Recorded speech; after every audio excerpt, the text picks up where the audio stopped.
France Non, c'est vous qui êtes de mauvaise foi. jamais été un phénomène nouveau. Est-ce que c'est en 2025 qu'on connaît ce phénomène pour la première fois? Sinon, si oui, quelle est la loi qui encadre ça de manière explicite? Même comme on nous a dit ici là que la loi, il faut savoir l'interpréter. Alors, quelle est l'interprétation juridique qu'il faut donner à cette transhumance politique? Est-ce qu'il y a jurisprudence sur ce phénomène de transhumance politique?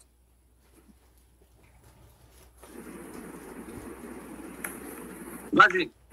Vas-y. Moïse, n'est-ce pas? C'est Moïse? Oui, tout à fait.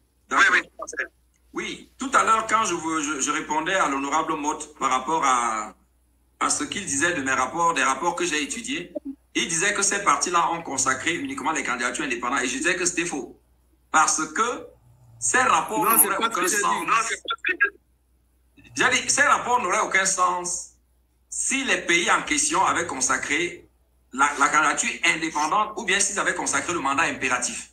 Ces rapports n'ont de sens que parce qu'à la base, les partis ont consacré le mandat représentatif qui, par essence, ménage la liberté et l'indépendance de l'élu vis-à-vis du parti qui l'a investi. Ça veut dire que ces rapports n'ont de sens que parce qu'il y a un lien en amont entre l'élu et son parti. Donc, s'il n'y avait pas ce lien-là, ces rapports n'auraient aucun intérêt. Donc, il s'agit bien des rapports conduits sur les pays qui consacrent le mandat représentatif et qui prévoient également la présentation des candidatures pour l'élection par les partis. Et donc, maintenant, la question qui se pose, c'est quel est le statut de l'élu, quel est le type de lien qu'entretient l'élu et son parti lorsqu'il le quitte, alors qu'il a bénéficié de son investiture. C'est vraiment l'objet de ces rapports. Et donc, c'est que c'est tous ces pays, qu'il s'agit du rapport du Conseil de l'Europe, qui traite d'une soixantaine de pays, ou bien du rapport de l'Assemblée parlementaire de la francophonie, qui traite de 23 entités francophones, de 23 entités étatiques francophones, tous ont en commun d'être des entités qui ont consacré le mandat représentatif. Alors, donc pour dire que la liberté de nomadisme, comme je le dis, est un corollaire naturel du mandat représentatif. Ça veut dire que lorsqu'un pays a opté pour le mandat représentatif, il consacre le principe selon lequel l'élu qui a bénéficié de l'investiture du parti est libre au lendemain de son mandat d'y rester par loyauté ou bien de le quitter. Et donc, en le quittant ou bien en restant, il ne perd pas son mandat. Et c'est dans ce sens qu'il faut comprendre la notion d'intangibilité du mandat. Le mandat appartient à l'individu. Et en dehors de la mort, rien ne peut lui faire perdre son mandat. Donc quand les gens parlent de l'intangibilité du mandat, ou bien de l'irrévocabilité, ils lui donnent un contenu qui ne correspond pas à ça. Quand on dit que le mandat est irrévocable, ou bien intangible, ça veut dire que c'est l'affaire de l'élu. Il n'appartient pas au parti. Et étant dans l'affaire de l'élu, libre de rester dans son parti ou non, il promène son mandat partout. Donc, la liberté de nomadisme est un corollaire du mandat représentatif. Parce que par essence, ce mandat est aménagé pour protéger l'indépendance et la liberté de l'élu vis-à-vis de son parti. S'il est donc libre de son parti, ça veut dire qu'au lendemain de son adoubement comme élu, il peut le quitter, on peut l'exclure, il peut démissionner, mais il conservera son mandat. C'est ça l'irrévocabilité. Et donc, conservant son mandat, il le traîne là où il va avec les attributs qui y sont associés, dont notamment le pouvoir d'investir un candidat. C'est ma thèse. Et elle est implacable. Donc, pour répondre, pour résumer, le nomadisme, la transhumance politique qu'on appelle encore nomadisme politique ou bien encore migration partisane est attachée au mandat représentatif. On n'a pas besoin d'un texte pour le consacrer. C'est une conséquence naturelle du mandat représentatif qui est aménagé au profit de l'élu pour garder sa liberté vis-à-vis du parti. Merci. Très bien. Louison et Somba. Alors, je rends le floor pour répondre à Louison. Et ma question reste toujours en suspens. Une fois que tu auras donné ta définition de de cette notion-là, ou bien ton interprétation de cette notion, je te poserai la question. Est-ce que le nomadisme politique est un phénomène nouveau au Cameroun depuis 2025 avec les élus ou les nouveaux élus, enfin pas les élus, on va dire, bon, avec les nouveaux membres, mais élus du RDPC, du MRC, ou alors c'est un phénomène qu'on a connu avant. Si c'est qu'on l'a connu avant, ça veut dire qu'il doit y avoir jurisprudence. Et pourquoi il n'y aurait pas de jurisprudence? À toi la question.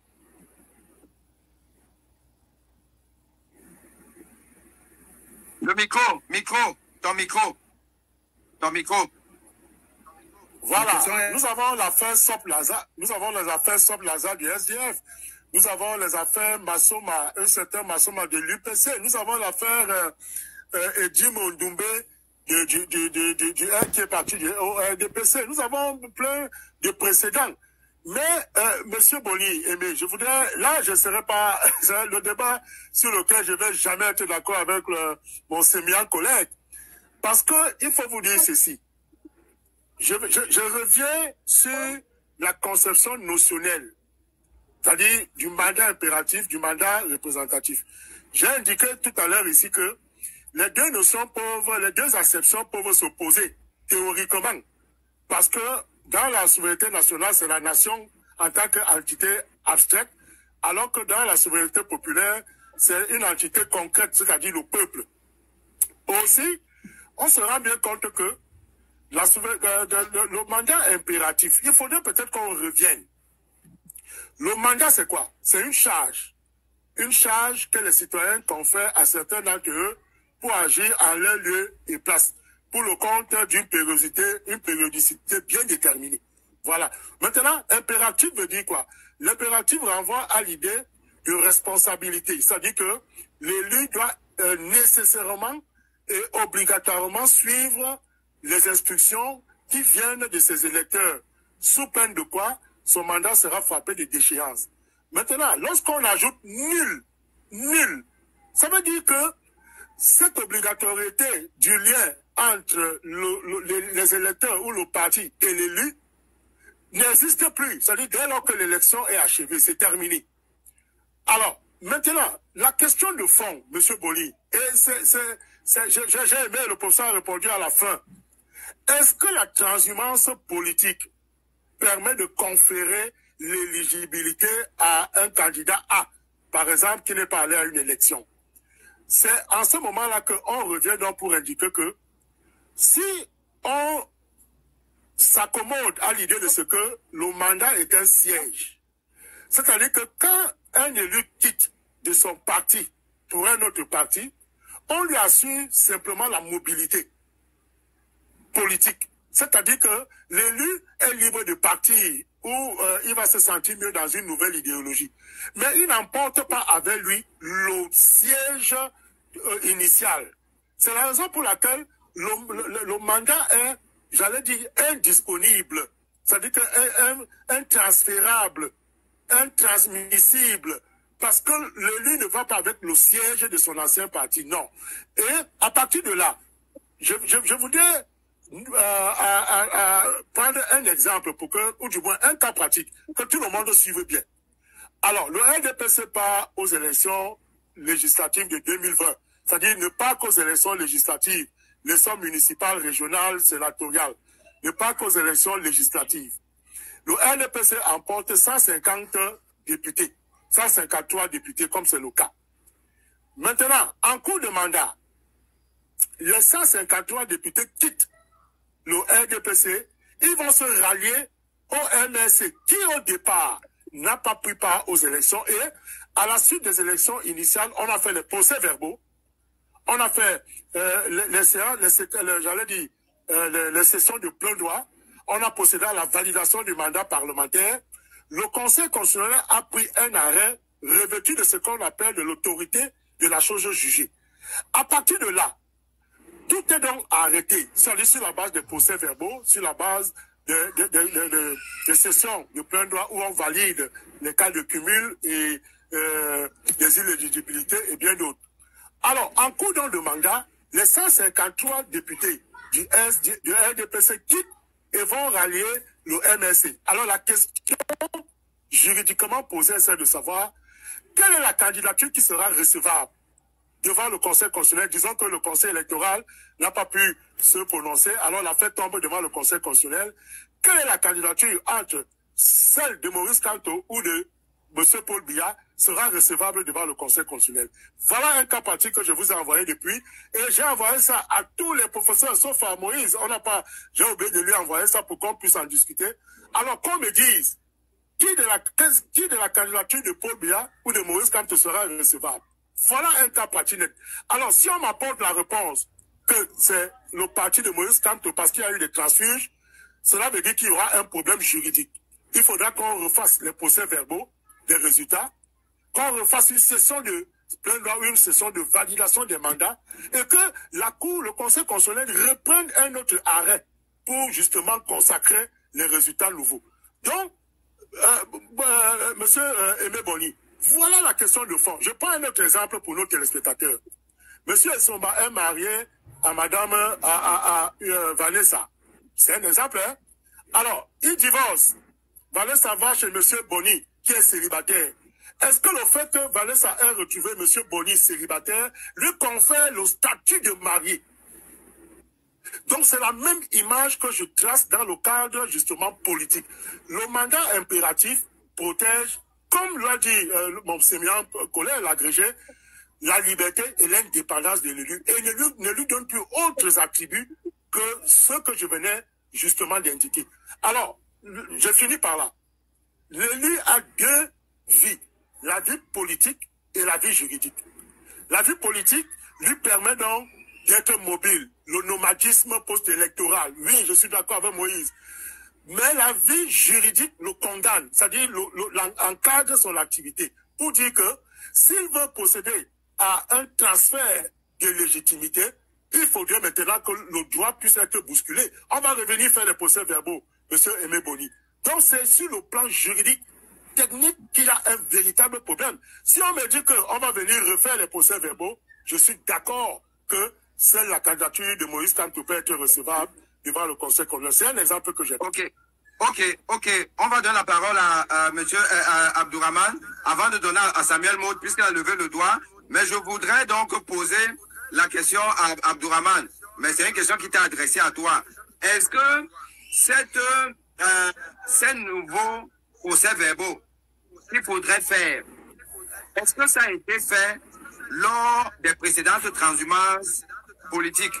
Est-ce que ces députés dont tu as listé là, qui appartenaient au SDF et qui ont bénéficié au RDPC, est-ce qu'ils sont partis avec leur mandat? Est-ce que le parti accueillant a bénéficié de ce mandat? Et est-ce qu'il y a eu, si c'est le cas, est-ce qu'il y a eu nouveau procès verbal? Voilà.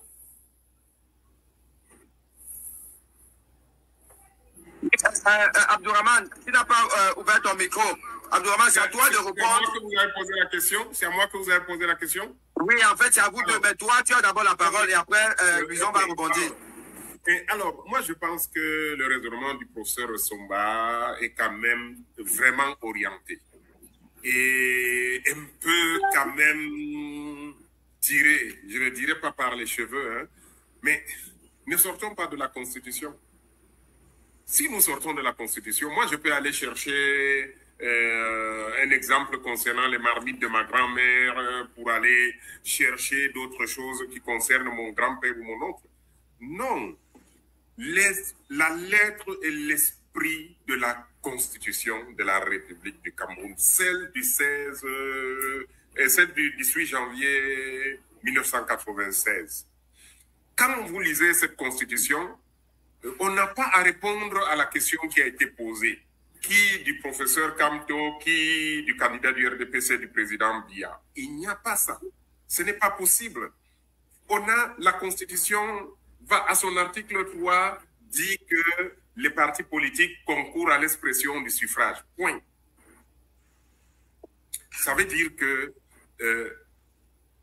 quand les partis politiques sont là pour l'investiture, pour le jeu politique, pour les élections, mais une fois qu'on a proclamé les résultats, quand on dit tout mandat impératif est nul, Ça veut dire que l'élu n'est plus relié à son parti politique. Et maintenant, la même constitution a indiqué qui l'élu représente. Mais ce n'est pas pour rien quand on parle du parti représentatif. Ça veut dire, et du mandat représentatif. Ça veut dire que vous représentez quelqu'un. La Constitution a dit qui est-ce que le député représente, qui le sénateur représente, qui le conseiller régional représente. C'est clair dans la Constitution. Mais quand vous posez le problème des députés qui s'en vont du RDPC, mais ils ne sont plus au RDPC quand ils sont devenus députés. Ils n'ont plus aucun lien. Est-ce que quand on vote les lois et on les comptabilise en disant qu'il y a eu 150 députés RDPC qui ont voté pour et 3 députés UDC qui ont voté contre, ainsi de suite, PCRN, un député égal à un autre. On a 180 députés qui représentent la nation et l'ordre des comptes de vote, ce sont des députés. Il n'y a pas quelqu'un qui représente un parti politique. La Constitution vous dit que, moi quand je lis la Constitution, vraiment, je vais peut-être me répéter, mais pas ici, mais ce que j'ai dit ailleurs, la lecture que je vois. Peut-être il y a autre chose, hein. Mais ce que je vois, c'est que la Constitution, en ses alinéas, en ses articles 15.2, 20.2, 57.2, a dit qui est-ce que ces entités. Le député représente l'ensemble de la nation, le sénateur représente sa région, le conseiller régional représente le département et ils sont délégués des départements. Ça veut dire qu'ils sont délégués par les départements et en même temps, là-dedans, vous avez les représentants du pouvoir traditionnel. À partir de ce moment-là, où est-ce que, dites-moi comment un parti politique fait. Il ne faut pas parler de double standard en disant que oui, politiquement, mais ce n'est pas écrit et ce n'est pas la lettre, ce n'est pas l'esprit. Ce n'est pas la lettre, ce n'est pas l'esprit de la Constitution. Vraiment, donc, on n'a pas à répondre à cette question. Ni le RDPC, ni le MRC, ni aucun autre parti ne peut être représenté à l'Assemblée nationale, au Sénat et dans un conseil régional. Je ne parle même pas des conseils municipaux. Parce que moi, je reste au niveau de la Constitution, bien qu'une loi dise que les conseillers municipaux représentent la commune. Voilà. Ok, très bien. Moïse, avant de te donner la parole... J'interviens avant que le professeur Louison peut-être réagisse, s'il te plaît. Vas-y, vas-y. Voilà, non, prof Louison Essomba, je crois que nous sommes, déjà par rapport à la question qui a été posée, nous sommes d'accord que le principe de la liberté de nomadisme découle naturellement du mandat représentatif pour lequel le Cameroun a opté. Donc, il n'y a aucune loi qui interdit à un élu de quitter le parti qu'il a investi au lendemain de son élection. Donc, c'est la liberté absolue. Et à partir du moment où la loi sur les partis politiques interdit d'être militant de 2 partis à la fois, ça c'est un autre fondement qui interdit, mais que l'on puisse être rattaché à un parti qu'il a investi et être en même temps militant d'un nouveau parti. Le principe, donc vous voyez que par rapport à ce que au point de chute du professeur Louison Essomba, il y a une contradiction quelque part. Puisque, premièrement, on vous dit, la Constitution dit les partis politiques concourent. Le verbe utilisé, c'est bien concourir. Et à cet égard, je voudrais vous inviter à lire la version anglaise, qui me semble donner plus de sens à cette disposition. En anglais, il est dit, political parties and groups shall help the electorate in making of voting decisions. Voilà, c'est-à-dire aider. C'est-à-dire que le parti politique n'est là que pour accompagner le citoyen. C'est le citoyen qui est le principal titulaire du droit de vote. En anglais, c'est plus explicite. Political parties shall help. Who? Le titulaire du droit, c'est the electorate. Et quand on parle des electorate, ce sont les citoyens. Et j'ai toujours dit, l'interprétation qu'on vous donne à cette disposition est tirée par les cheveux. Parce que je ne comprends pas au nom de quoi un parti qui a boycotté l'élection doit être sanctionné, alors que l'électeur, qui est le principal titulaire du droit de vote, lorsqu'il ne vote pas à une élection passée, mais peut garder son droit de vote à l'élection à venir. Je dis vraiment, c'est tiré par les choses. Il n'y a pas de cohérence dans ça. Je dis, on ne peut pas conférer au parti plus que ce que la Constitution a voulu énoncer. Et là-dessus, je suis tout à fait en accord avec Abdourahmane pour dire que il ne faut pas faire dire à la Constitution ce qu'elle n'a pas dit. Les articles 2 et 3 n'ont pour but que de faire connaître que si le principal acteur du jeu politique, c'est le citoyen, les partis peuvent y intervenir. Il n'y a pas de sanction pour un parti qui ne vient pas à une élection. Il n'y en a pas. Et je dis le droit de vote, c'est un droit fondamental. Pour restreindre un droit fondamental, il faut que le texte l'ait dit. Donc tout ce que les collègues développent par rapport à l'obligation de passer par un parti, c'est contraire à la nature du droit de candidater, qui en droit correspond au droit de participer à la gestion de la chose publique. Toute restriction doit avoir un fondement légal. Que les collègues qui développent cette thèse nous disent, là où c'est écrit, il n'y en a pas. L'article 26 de notre Constitution ne permet pas de restreindre un droit fondamental sans s'appuyer sur un texte légal. Et quand il dit légal ici, il s'agit de la loi, acte du Parlement promulgué par le chef de l'État. C'est l'article 26 de notre Constitution qui le dit. Donc, la version en anglais de l'article 3 nous donne suffisamment de sens. Et je dis de la même manière, si le titulaire du droit de vote ou bien le droit de participer n'exerce pas son droit à une élection passée, il ne le perd pas à l'élection à venir. Et puis, je continue. Par rapport aux commentaires de cet article 3, Aimé, je vous envoie lire le commentaire neutre, c'est-à-dire en dehors de toute polémique partisane, qu'a fait de cet article le collègue Mbarganiaté. Quand il commente l'article 15 alinéa 2 sur le fait que le député représente l'ensemble de la nation et dont les autres illustrations pour les autres élus sont celles que Abdourahmane a données. C'est-à-dire pour le sénateur, c'est les collectivités territoriales, pour les conseillers régionaux, n'est-ce pas, c'est les départements. Mais le collègue qui commente neutrement a bien pu dire que la Constitution du Cameroun interdit toute représentation partisane. C'est un commentaire qui est autorité, parce qu'il est écrit dans les conditions d'objectivité, il exprime la science. Alors d'où vient-il que les collègues puissent nous parler de représentation partisane? La Constitution le rejette. C'est écrit dans un ouvrage de référence dont les co-auteurs sont toute la crème du droit constitutionnel camerounais, à l'exception peut-être de quelques icônes comme le professeur Magloire Ondoa, ou bien Bilon Salomon, Gimdo Bernard, et Abba Oyono, ainsi de suite. Mais en dehors d'eux, vous allez y retrouver les professeurs Alain Ondoa, les Bargangue, Ngeli Abada, n'est-ce pas? Mais toute la crème du droit constitutionnel camerounais. Qui est-ce que je vais citer et laisser qui? Ok, avançons. Non, je continue. Je n'ai pas fini. Je dis donc que c'est un ouvrage qui est endossé par toute la crème du droit constitutionnel. Et je dis, le grand tas des développements du collègue sur l'article 15 alinéa 2, c'est de dire que la Constitution camerounaise rejette toute représentation partisane. Comme pour corroborer ce que Abdourahmane disait tout à l'heure.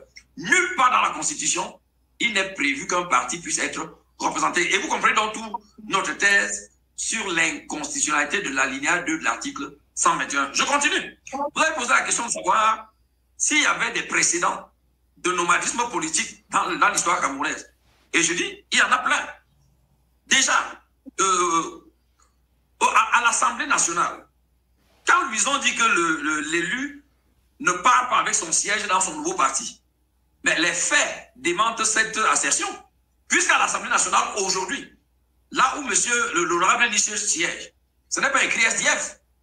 C'est bien un siège qui appartient aujourd'hui au FCC. Les images sont là. Si vous prenez les images de la CRTV pendant les sessions à l'Assemblée nationale, vous allez bien voir que devant l'honorable Nissier, son siège est bien celui du FCC.